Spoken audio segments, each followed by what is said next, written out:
speed, time and distance hei hi kan zir le anga hei hi apoi mo em question de competitive exam ma local ve zia question te khan nia chu wangin hei hi question som pathum som pali borvel karon da le ya hei hi thatakin kan zir le don ni ama saberin hei kan jon chwa thina turin a formula hi poimo a formula pakhat in shiat chu formula pathuma oma ma se formula pakhat in shiat chuan adang pani te chu pakhat i shiat atang apani te chu in shanghal mai don ni formula hei chu enge kan thi chuan distance equal to speed multiplied by time ania hei speed, time and distance formula shim ania chu wang speed in jon chwa du chuan thei kha transfer rula multiply ni wangin anwaya aron kaldayanga chu wangin speed chu enge kan ti chuan distance by time ania time kan ti chuan khatiang duin hei po transfer rula multiply ni wang divide aron kalanga distance by speed ani dona chu wangin hei formula manglowin answer te hi kan solve thei don lo ani heta po shortcut pakhat karon da nakina he karon shil mai doni hei kan solve masa question masa ber turin an athlete runs 800 meter race 800 meter race in 96 seconds 800 meter in 96 seconds ania his speed in kilometer per hour speed kilometer per hour jon chwa turania heta question akha meter anpea hei hi kilometer thak turani chuwang speed formula chu enge kan ti chuan distance by time ania heta distance chu enge kan ti chuan 800 meter race ania chuwang in 800 meter by time chu enge kan ti chuan 96 seconds 96 second ania hei hi kan jong chhuak anga ma se hi meter le second nia kan jon chwa tur chu kilometer le hour ani wangin hei hi kan thak don ni 800 kha meter kilometer pakhat hi 1000 meter ania 1 minute kan ti kha 60 second ania 1 hour kan ti kha 1 minute 60 minute ania wangin 1 hour to 3600 hei le hei multiply chuan 3600 second omani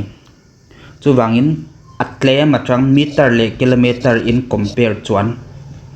meter hi tlem jok dai ania kilometer hi tam jok chu wangin mi atlem atang atama in thak chuan less to more in thak chuan divide tur ania hi in divide tur ania more to less kan ti chuan nakina karon shil phe mayanga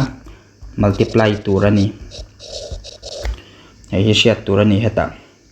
800 mi ania meter ania meter atang kilometer kan thak anga ya meter atang kilometer kan ti chuan meter hi tlem atang atama less to more kan ti chuan divide angai by 1000 meter pakhat hi kilometer pakhat hi 1000 meter ani wangin divide multiplied by heta 96 second kan thak lawa heipo atlem atang atam ania second to hour kan thak don wangin into 96 ania hour kan thak don wang heta by 3600 tu nia ma se tiang kan riak lo ngam heta he divide kha multiply in thak chu achunglam pang aron kal don tho thowa chu wangin multiplied by 3600 kan riak hal the ni 0 le 0 cancel thia hei le hein cancel thia 8 1 is 8 8 2 are 16 chu wangin 12 1 is 12 12 3 30 are 360 chu wang 30 kilometer per hour ani chu wang answer hi 30 kilometer per hour he answer ani next question kan lu tanga a train 100 meter long train pakhata oma heta inchia them tun train pakhata oma ten kan je kanga is hey 150 meter long a train sei dan hi 150 meter na is running at a speed of 90 kilometer per hour a speed zat hi 90 kilometer per hour ne how long ti chon time taken time jon chwa turania how long in seconds will it take to cross a platform 300 heta platform omanga platform hi 300 meter long ania dat kanang heta ain heta trang atlan pel chung heta anung hi heta om chia chung hi atlan chung hi time taken jon chwa turania hi jon chwa turani chu wangeng thine kan ti don kan ti chon distance hi time taken a chuan time formula chu distance by speed ania distance kan sholo kan ti mai thi ma se heta atlan pe a platform le a train size kha plus la chu a distance ni mai ani distance to 300 plus 150 hay chu 450 ani chu 450 meter hi distance ania hay hi a speed hi 90 kilometer a unit ai nang lo chu wangin a unit lem jokin kan thla kanga chan chu unit lem jok ba ka hi second ani wangin hour ni ta se unit tam joka kan thak don ni ma se ta second ani wangin unit lem joka kan thla kanga speed chu 90 kilometer 90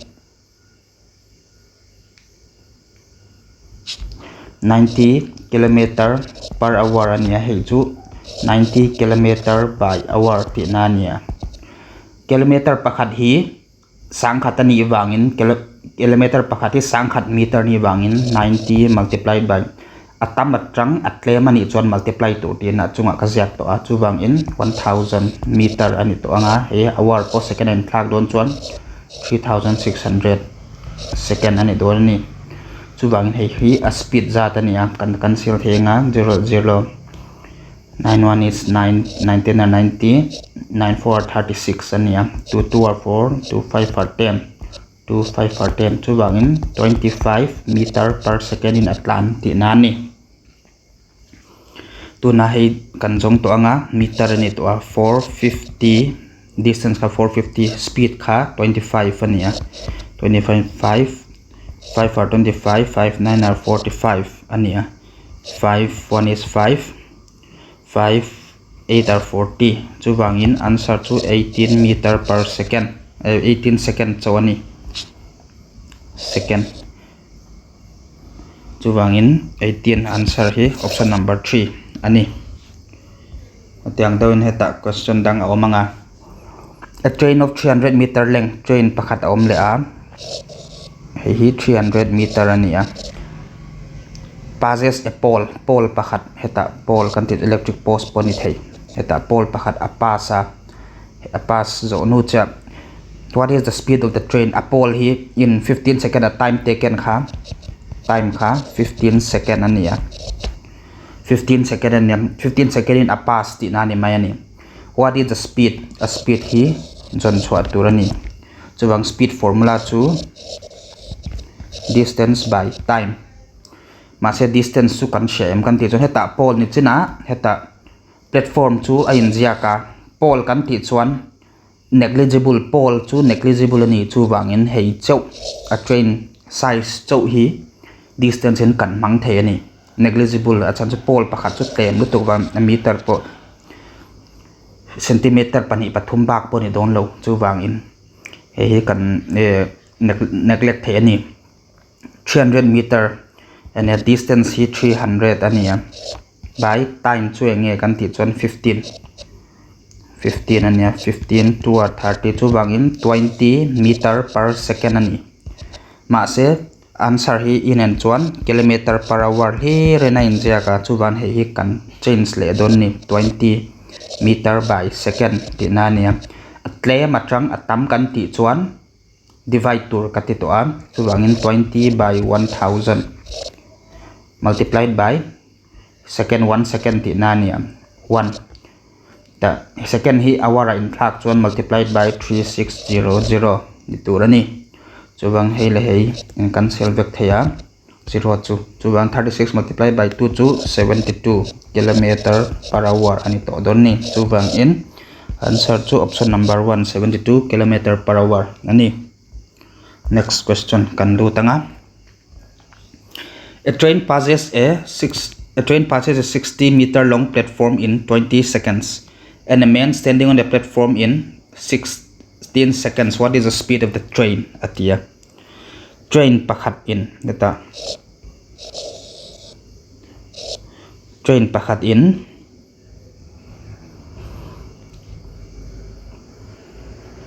Platform. Ay platform hi 60-meter long ania. Hei hi 20 second in apasa 20 second. Mi pakhat ding hi 16 second in apasa ti ani. Chuwangin kan jon chwa tu chu speed of the train. Speed of the train kan ti chuan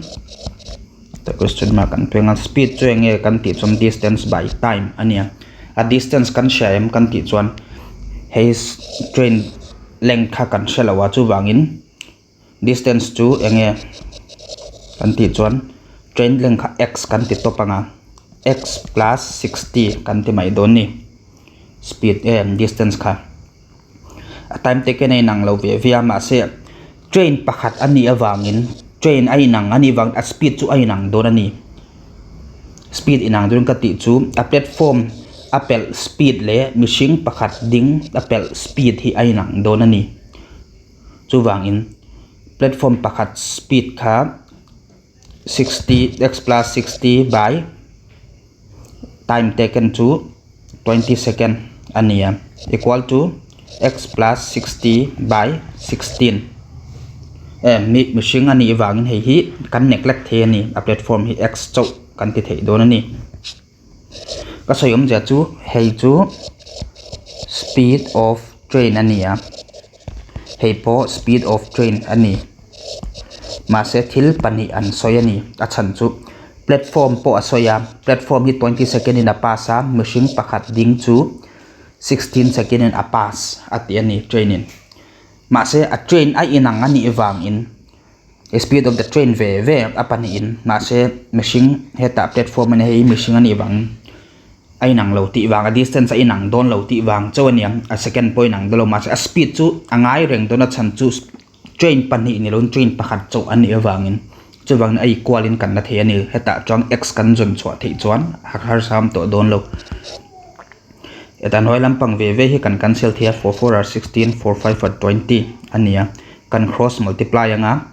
4x plus 60 hi 5x ania 4 le x multiply chuan 4x ania 4 le 60 multiply chuan 240 equal to 5x ania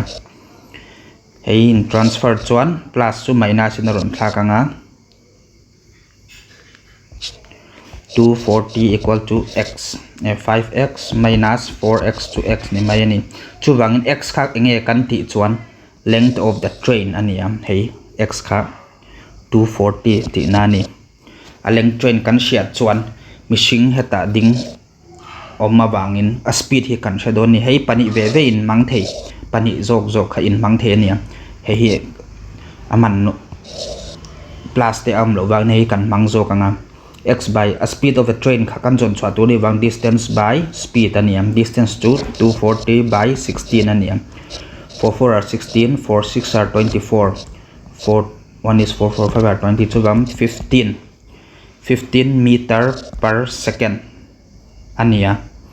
15 meter per second ania speed of the train meter per second ania ma se heta to the low point heta x plus 60 by 20 x kha 240 substitute taula answer 15 in mudon thawani chuwang ai nanga anom jok kha karon mantir jok ania speed of the train het ma se ta kilometer per hour in an peveka chuwang hei hi kilometer per hour in kan thak lianga 15 meter by second ania 15 meter by second kan ti chuan tlem atang atam joka kan thak don wangin 15 by 1000 kha kilometer ani to a multiplied by 1 second kha awara kan thlak chuan 3600 anianga 0 pani kan cancel theya 5 2 are 10 5 3 are 15 2 1 is 2 2 8 are 16 chu wang in 8 3 are 24 3 1 is 3 4 5 54 kilometer per hour ti nani 54 kilometer per hour hi answer option number 4 ani tuna next question kan lu tanga the ratio of the time taken by A and B to cover a certain distance is and time taken kha time taken of A and B A is to B to 7/9 ania pakhat kha minute pasari athen chuan B kha minute pakwa athleng ti nani chuwangin ratio of their respective speed of A by B kha jon chwa turania he hi engtine kan jon chwa don ti chuan certain distance a distance inang kha nia chuwangin a distance inang chu jon chwa harlo speed ratio ania jon chwa tur speed of A by speed of B chuenge kan ti chuan speed formula chu distance by time distance d kan mang to panga time chu engzat nge kan ti chuan 7/9 ania A kha 7 distance by speed time ania d by 7 multiplied by hey divide hi multiply and thak chuan 9/d ania ngam d le din cancel chuan 9/7 chu wangin 9/7 ni mai ni speed 9/7 hey ni mai ani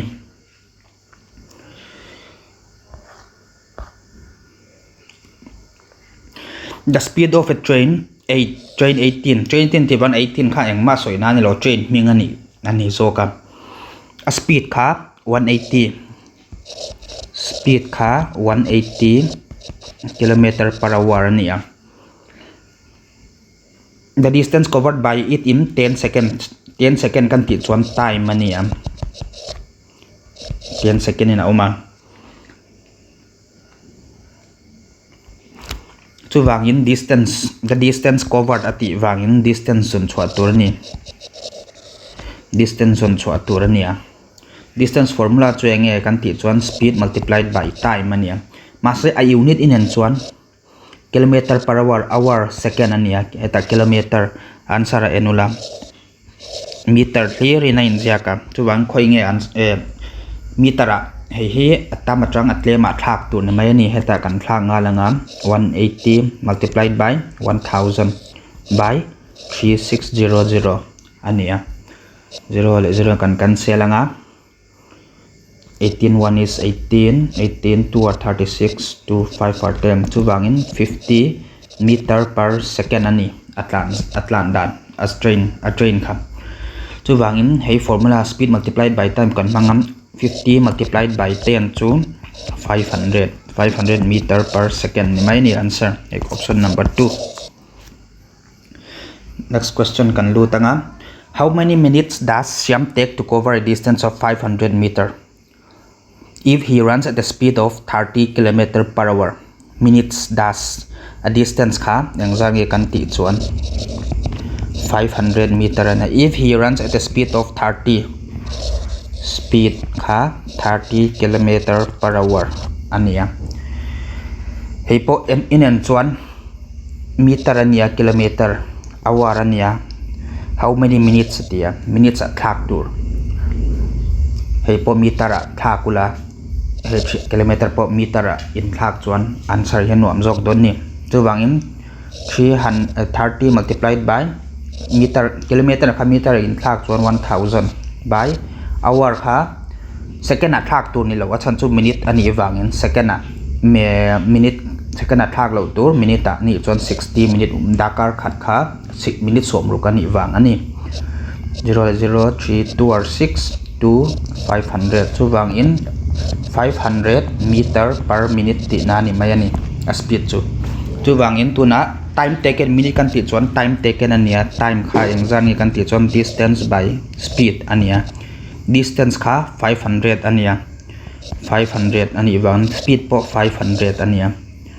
kan selula 1 minute ti na ni mai ni answer option number 4. Next question how much time will a horse take to run around a square field of side 175 square field oma heta square field ta se a side kha 175 meter ni chuan 175 square kan ti chuan side zong kha ai nang vek kha nia chu wangin hei po 175 voi li ti na ni maya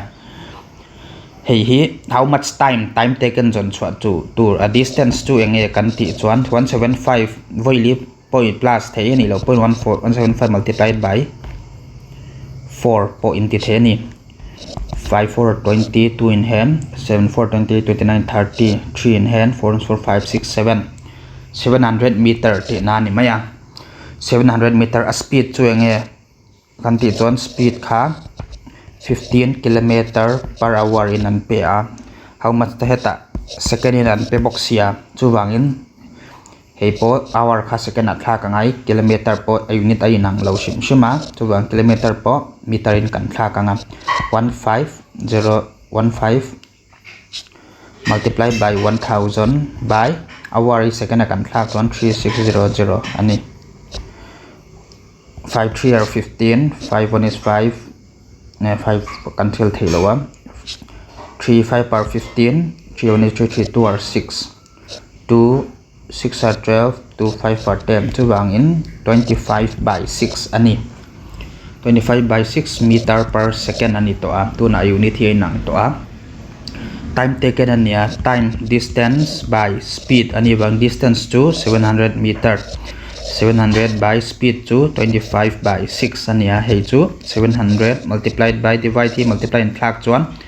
in reverse don ni 6 by 25 ania 5 5 are 25 5 1 is 5 5 4 are 20 5 1 is 5 5 8 5 2 are 10 5 8 are 40 chu wang in 28 le 6 cha to hey multiply with 6 are 48 4 in hand 6 2 are 12 13 14 15 16 168 so one option number 4 hi answer ni mai ni. Next question kan du tanga a car travels 105 km in 3 hours da car thum chung hian 105 km a travela atlana Dakar train hi Dakar li chung hian 252 km a travela find the ratio of the speed ania speed zon chwa tur ania speed of car by speed of train chu engjang e kan ti chon speed to distance by time ania car distance 105 ania 105 by 3 by train to distance by time ani le 252 by 4 ani ngai ni 252 by 4 hey divide hi multiply in calcula 105 by 3 multiplied by 4 by 252 ania 3 are 9 3 5 are 15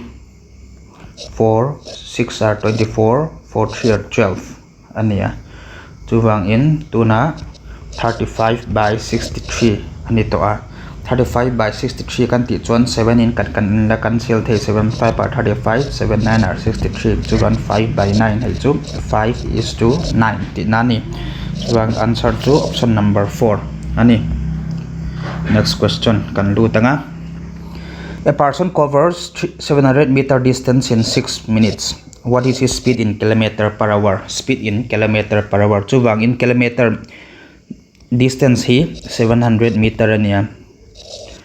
Kan jak jo distance equal to 700 meter. Meter hi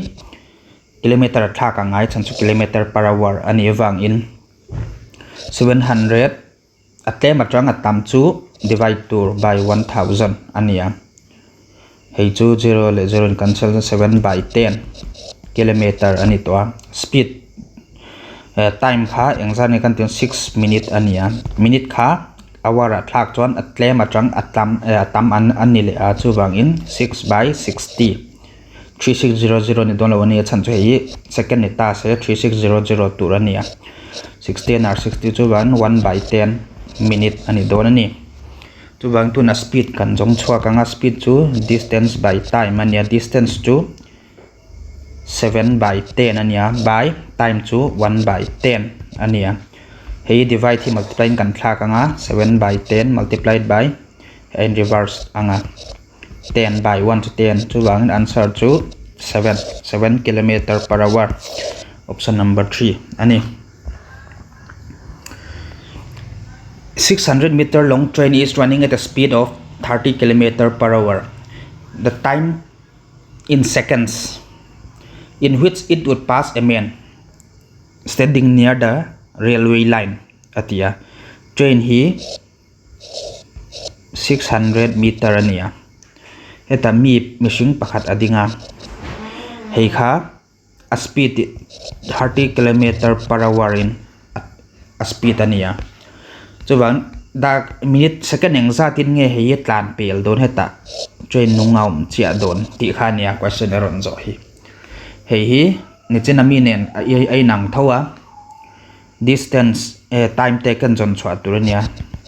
time taken kha jon chwa tur hi question and distance to engzang kan ti chuan 600 ania hei hi second a in pek wang in hei po speed po 30 km/h hi meter per second in kan thla ka nga 30 multiplied by 1000 by 3600 ani anga 3 1 is 3 3 2 are 6 10 2 6 are 12 2 5 are 10 2 3 are 6 2 5 are 10 chu wang speed hi 25/3 ania tuna time taken kan jong chua ka nga time chu distance by speed ania distance hi 600 by 25/3 ania a speed hi 600 hei divide hi kan thla ka nga multiply in 3/25 ania nga 5 are 25 5 1 is 5 2 are 10 5 2 are 10 5 4 are 20 chu wang 24 multiplied by 3 oma 4 3 are 12 3 2 are 6 7 72 chu wang answer chu 72 second ti na ni kan zo tre to anga question pathum ala oma e kan solve zo anga kan du to phodoni a man walks from x to y heta x a oma heta y a oma at the speed of 20 km heta chaga kalin 20 km/h nakala and comes back from y heta chaga kalin 25 km/h hetiang question hi find his average speed kan jon don chuan formula chu heta changa kala up down tiang heta up down tiang na kal chuan heta voi khat athlenga nga heta alet le chuan adi sen chai nang cha chu bang hei formula chu 2xy by x plus y ani hei formula man ngai turani shortcut formula nia chu wangin xi in 20 in mang thea yi in 25 in mang the ani 2xi in 20 kan manga 25 by 20 plus 25 ani anga hei hi 2 into 20 into 25 by 45 ania 5 9 are 45 5 are 25 chu wangin hei chu engzan nge kan ti chuan helam panga kan ziak zo kanga 5 to 2 are 4 5 4 20 200 by 9 ania hei 200 by 9 in divide chuan 9 2 are 18 ania 20 eloma 9 2 are 18 remainder 2 chu wang hei 22 remainder kha 2 by 9 chuan hei answer ni 22 2 by 9 option number 1 answer ani mixed fraction an answer an da wang hateng kan ziak ngal ani mixed fraction in chuti lo ni se hei 200 by 9 chu answer tur ani the ratio between the speeds of two cars is 6:5 if the second car runs 6 km in 6 hours then the speed of the first car atia hei hi a speed speed of two car chu engzang kan ti chon 6/5 ania ratio speed of two car 6/5 ania first car chu if the second car ha 600 km/h ania hei chu a speed formula chu distance by time 600 km/6 ania speed chu 600 distance by time ania hei x hi jon chwa tur ni 6/5 chu wangin hei kan chong chua kanga hei divide multiply kan thla kanga x multiplied by 6/600 alone ni don ani chu wang 6 1 is 6/5 ania hei transfer la x equal to 6 multiplied by 100/5 anianga 5 2 are 10 chu wangin 120 ania km/h ani don ni chu wangin answer chu 120 km/h ani hatiang question is speed of the two car ratio and pek chuan answer is jon chu harlo speed of two car din lak topa hei formula man top tur hei distance by time ani ma se x chau kan lak na chan speed ani wangin tuna next question kan lu a car covered 150 km in 5 hours 150 km in 5 hours kan ti chuan distance speed chu engzan nge 150/5 to 5 3 15 3 km/h ti nani mayani if it travel 1/3 of its usual speed a speed hi 1/3 de ta se how much more time will take to cover the same distance atia a speed hi 1 km/h in atlan don ti nani achan chu 1/3 of the usual speed to 3 ania 1 km/h in atlan ti nani chu wangin 1 km/h in tlan ta se if it travels at 1/3 of its usual speed then how much more time will it take to cover the same distance 1 km/h in tlan ta se dakar engzat in nge a distance inang chia 150 km kha dakar engzat in nge atlen tlai pha don ti kha ne question aron zo 150 km ania hi 150 km chu engzangi kan ti chuan 1/3 in a speed ati niam chu 150 km po 1/3 ani angai ni 1/3 into 150 chu 50 km dakar khat chung hian he dakar nga chung hian 150 km atlana tuna a speed chu engzangi kan ti chuan speed chu 3 km/h ani achan chu distance by 150/5 chu eta a speed tak chu 3 km/h ani how much more time 3 km/h